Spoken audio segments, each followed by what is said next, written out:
about is to let people know that those things about yourself that you may not like so much are really just reflecting those moments when you're out of balance. You're just on one side of the teeter-totter or the other side, and you have the power in any moment to switch or move around, call in a friend to balance it out for you, stand in the middle, get off the teeter-totter, whatever you want to do. But it gives you choice, and it helps you feel powerful, and it helps you like yourself a lot better. And that feels really good. Yes, matter of fact, oh my goodness, things are just popping into my brain when you're going through this whole idea of how we deal with, life on an individual basis.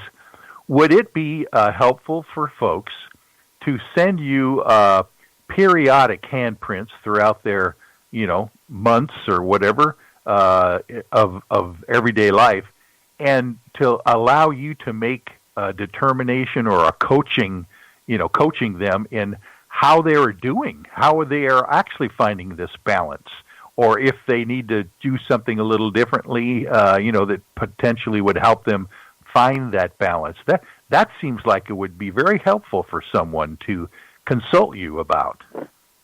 That's what I do. That's exactly what I do as a hand analyst and a coach. I look at people's prints, and I do take multiple prints when I'm working with people over time, so that they can see what the changes are, and we can talk about what's happening in their life. So definitely, I would love to get emails from people that want more information, who want to find out about sessions and how that works with me.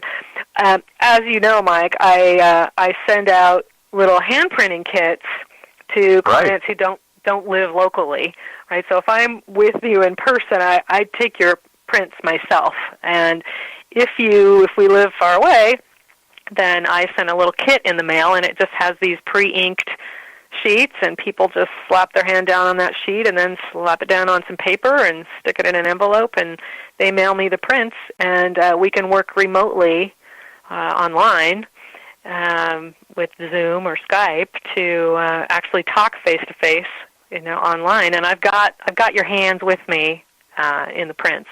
So that's very, very helpful, and I work with people all over the world that way. Wow. So, for instance, if someone emailed you, contacted you, and wanted to have you take a look at their handprints, I know it's expensive for you to mail all this stuff through the mail. Is there some kind of a cost that they can cover to get a hand printing kit from you, or how does that work? I don't charge for the kit, actually, but I do talk to people beforehand, before I send it out. And we just talk about what they're looking for, what kind of information, what kind of support they want. And if we determine that, this sounds like a good fit, then I send that kit out, and we schedule a session for online or in person, and we go from there.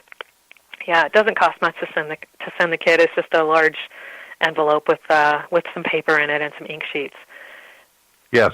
Well, then, how do you charge for the sessions yourself? Is that something that you negotiate with each person, or how does that work?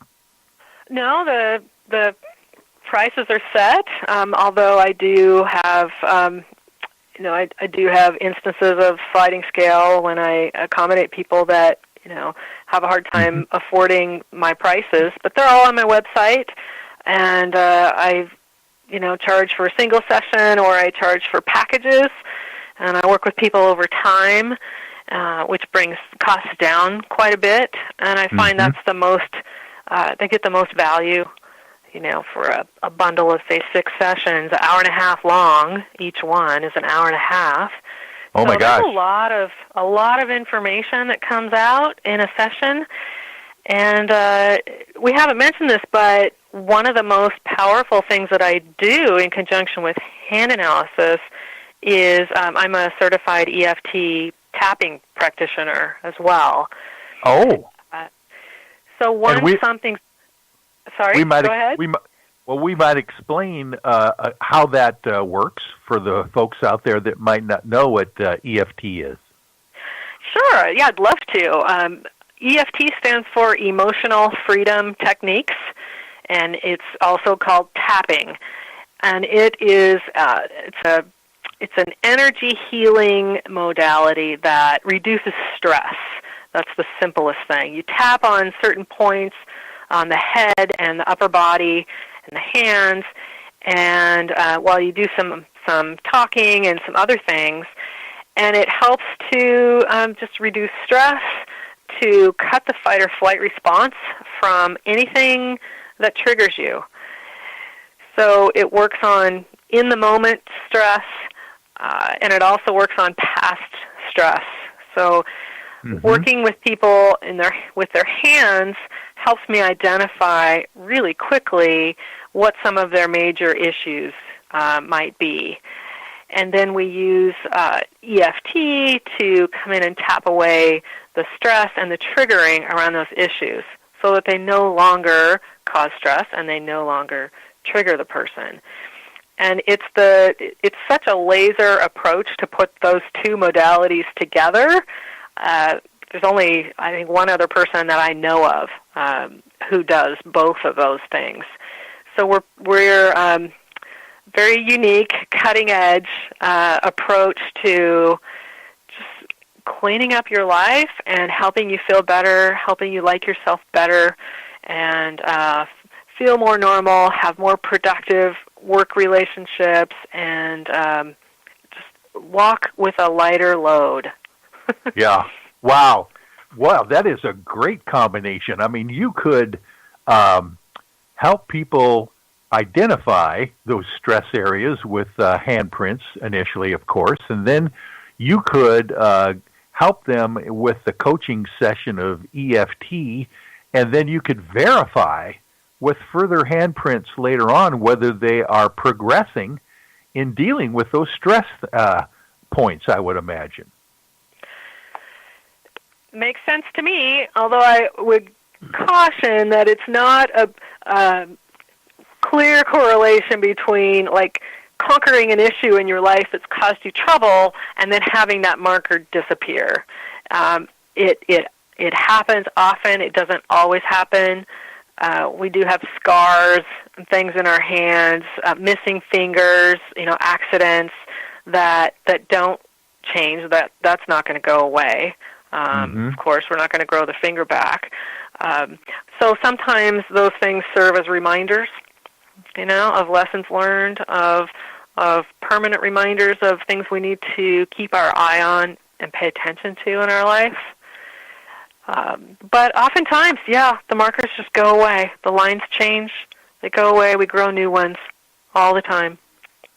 Isn't that interesting? And that brings up the fact too that if your hand, let's go this way. What if someone loses a hand or loses a digit in an accident? Is there a part of the hand that compensates for that loss, or is it just gone, the information? That's a really good question. Is that gone or compensated for? I think it's compensated for, and in some respects it might be gone. If we look at the, say the pinky finger, for example, in hand analysis we call that mercury. So the mercury finger or the pinky finger is, it has more congenital defects than any other finger in the hand. It's the last finger to grow in utero. That's the last to fully develop. And the pinky or the mercury finger is about communication. So it's all about your voice, your inner voice, how you communicate with others, business relationships, communication and exchange. These are things that are all indicated in and around the mercury finger. So when there's a damage to a mercury finger or it's cut off, and I've had lots of clients that have had this, or maybe there's a knuckle that was broken at one point, and so it healed kind of crooked. Mm-hmm. I always talk about communication with that person. And you know what? It's always a challenge. It is always a challenge for that person. Yeah. So a missing digit is always going to indicate, wow, there's a huge challenge. Something's missing from my life in this area. And I'm just using one finger as an example. Oh, my goodness. That's that is interesting. So the idea is that it's almost like, I've heard that some people who lose a limb, for instance, or whatever, might have what they call phantom pain. They actually feel that there's, some pain coming from their arm, but their arm is gone, so it couldn't actually come from the arm itself. Maybe it's just, the nerve endings that are mimicking what, normally would have been there if they had a thing. So the idea that if you lose a digit in your hand, obviously the information that would normally be there is gone, but you're saying that is reflected somehow potentially in more challenges or a different challenge because of that. Yes, because the energy is still there.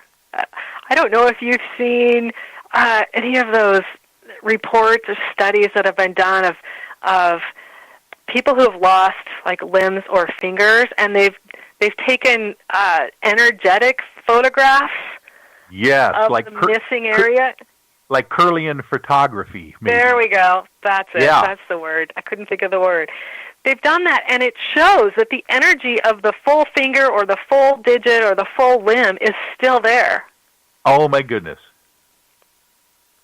So I'm wondering if that would that energy give you any indication of these markers, even though the finger is not there? Could you actually read that energy in a Kirlian photograph?